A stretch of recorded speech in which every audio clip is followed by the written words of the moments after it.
Oh, hey, Survivor fans, Chad Kincaid here. Just enjoying Aras' music. Aras.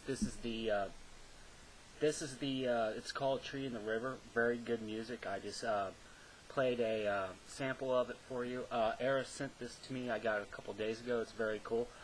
This is what the CD came in. It came in this case right here, and it's actually a book. It's pretty cool. So, just spreading the word for Aras. Very cool guy. I'll get into that a little bit later about Aras.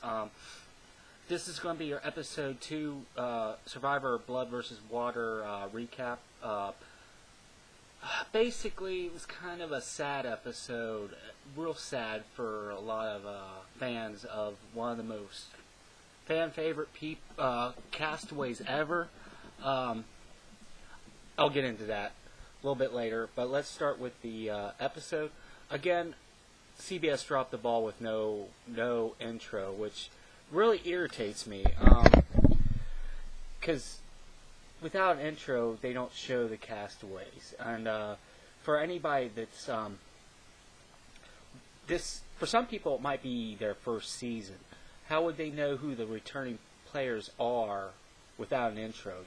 CBS, I don't know if this is an assumption on their part that Survivor fans, this ain't their first time, but there might be a few people out there that this season may be their first season watching. So how are they supposed to know who people are without an intro? And the intros are always awesome, and Russ Landau's music is awesome. I got most of his stuff on iTunes. Very good stuff. So please do the intro. I mean, it just doesn't make sense. It seems like the episode's kind of incomplete without it. Okay, we go to Galong, and Colton's being a punk again. He's stirring the pot. He's not participating with his tribe when they're relaxing, which I think is cool with the yoga stuff. He's bashing that, and Monica's like, patience is important to Survivor, and it is, and Colton's just like not having any of it. But Colton, he gets worse on as the episode continues.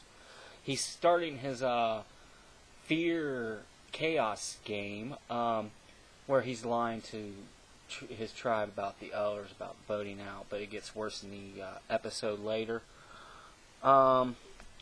And he calls his tribe stupid. We were saying we're tribe stupid or something along that lines. But like I say, it's worse as the episode progresses. We go back to Tahana, and we have suspicions forming around Rachel and John, where they're forming an alliance or not. That's pretty much that whole segment. And then we go into Redemption Island. Very sad moment. It's Candace, Rupert, and Marissa. Marissa pretty much lets loose on her tribe, and Gervais. Basically, the reason why she got voted out was because of Gervais's celebrating, which was I think was over the top. I like Gervais and all, but I think he went too far with his celebrating. He basically did rub salt in the wound to the other tribe, and it basically pissed him off. So that's the reason why they vote out Marissa. And he says he's going to continue. More on that. But basically, Candace wins the duel. Marissa comes in second. Rupert blew the whole stack blew over on him. So sadly enough, Rupert lost the duel, and he's the first one out of Redemption Island. Very sad. I like Rupert. I know a lot of people are bitching and moaning. Oh, it's his 4th time. Wham, wham, wham. But Rupert is a fan favorite, and you know what he did for his wife, sacrificing her part, and him taking her spot, showed something worth more than $1 million. I mean, showing love for his wife and something, beyond the game. And he had a really good remark at the end. He's like, I love Survivor, but I love my wife more. It goes to show that some of these castaways, there's a lot of things more important in life than Survivor, which is awesome. And Rupert's such a noble dude. it was sad to see him go, and he showed something way more important than winning the $1 million, and that's just awesome. And he's from Indiana, I'm from Ohio. I'd hope to cross his path one day and meet the guy. But it sucks to see Rupert gone. He was one of my favorites to win it because of his experience. So one of my favorites is out. So every season, man, none of my favorites win, and it sucks for me. But my chances are good this year for one of my favorites at least to win, because I have more than 4. So, all right. Back at Tahana, basically, Brad.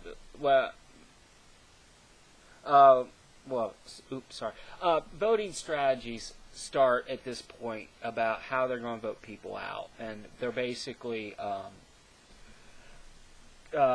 looking into the other tribe. They're looking into the future. They're thinking, if we vote somebody out, one of their loved ones could take their place, and the target is Rachel because they're fearing Tyson, which I don't blame him. Tyson is a challenge beast. He's awesome at challenges. So they're thinking along the lines, if they vote out Rachel, that Tyson will take her place and weaken the other tribe. And this is going to come into a very big part later. Back at Galan, Colton's being a little punk again. He's lying to everybody. He's stirring the pot, trying to place fear.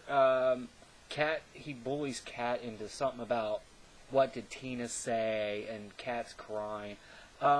The whole tribe sees right through this. Aras actually sticks up for everybody, saying, "Hey, don't." Well, no, that was Tyson actually. But Aras did stick up. He's like, "Hey, none of us really want any of that around at this point," which I agree.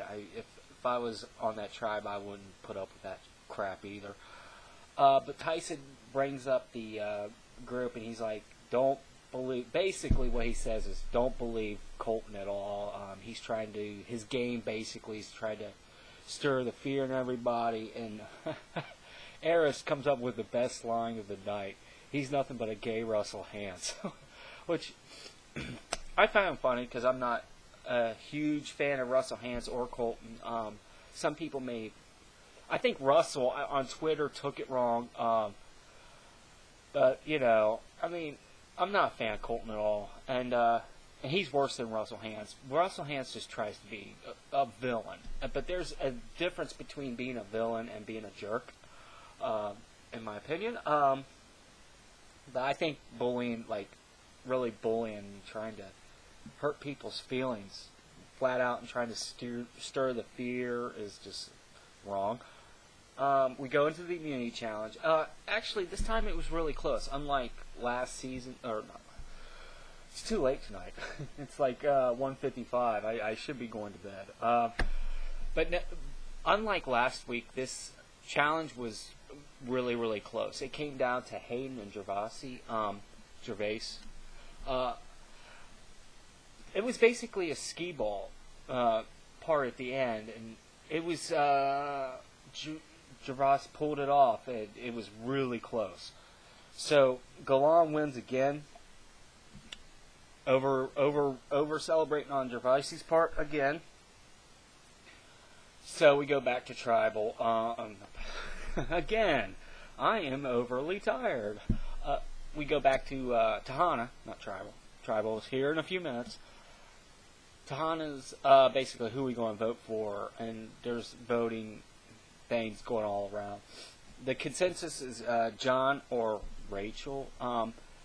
Sierra does get a little scared that she's the scapegoat, for Rachel's vote. Say if Rachel ever goes to Sierra's like, "Oh, it's me." So Sierra's also freaked out. We go to tribal. Basically, the premise from earlier on the voting of vote somebody out in hopes they switch their part at Redemption Island to weaken their tribe. So obviously they go after the strongest person on the other tribe in their mind, Tyson. So they vote out Rachel. So we'll see how that a preview next week. It does give a little tease if Tyson takes her place or not. He gets up, but we'll see. Editing has weird tricks, and there's something else to preview next week.